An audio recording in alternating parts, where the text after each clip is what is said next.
Well, I'm going to go off my usual subject of NASCAR related racing, and I'm going to college basketball, more specifically some media coverage of college basketball. And quite frankly, I hate ESPN3. Some of you may know I've been, since before they won their first national championship in 1980, a big fan of the defending national champions, the Louisville Cardinals. Well, I actually left work early today to got a chance to leave at noon. Thought, well, I'll go home, watch a little football, turn the basketball game on at 2:30. Well, I didn't realize the basketball game is on ESPN3. It's actually halftime as I'm making this. It won't get uploaded till after the game because I've got it on the computer I used to upload, and I don't want to lose the feed, which I might if I try to upload. But I have a 19-inch screen on the main desktop computer. To the 19 or no, I think it's the one with the 21. Don't quote me on that, but I've got maybe half the screen has the game, and apparently nothing to make it bigger. I got a question. Why can't the defending national champions in a tip-off classic of some sort, I don't know what sort, it doesn't matter, the stands are half empty, it's in some casino, which is stupid in the first place, get on live TV, either cable or regular TV. I realized the Louisville station had the football game, but you know, most local TV stations have more than one station now with some of these Me TV type stations and whatnot.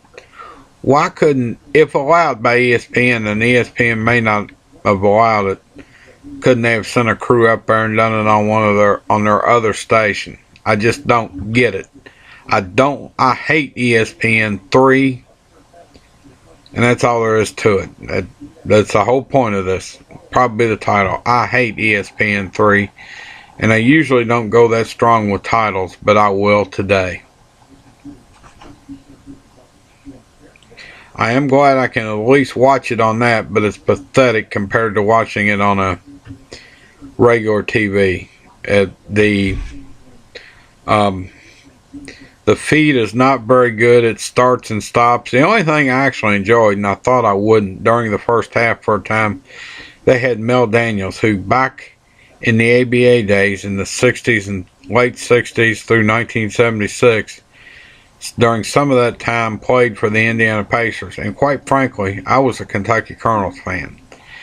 And to put the Colonels-Pacers rivalry in perspective, North Carolina Duke, Louisville, Kentucky, as for college basketball, most people liked one and not the other, and that's exactly the way I was. But he surprised me. He was rather articulate and actually pretty smart. But just a little side note here.